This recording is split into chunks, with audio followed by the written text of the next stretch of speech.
Dalagsi bob tro, dalagsi, cario ymlaen a cer amdani. Wrth wneud ymdrech fawr wrth drio, yn y diwedd greu lwyddo. Cofia di wneud y orau glas wrth gaid y got neu redeg gras. Reidio beic neu bod i teisen, clymu cwlwm dysgu darllen.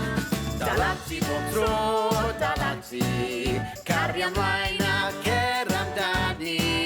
Wrth wneud ymdrech fawr wrth drio, yn y diwedd greu lwyddo. Mae pethau anodd yn y byd, gwna di dy orau glas o hyd. Taflu pêl rhyw o chwibanu, torri papur neu sillafu. Dalagsi bob tro, dalagsi, cario ymlaen a cer amdani. Wrth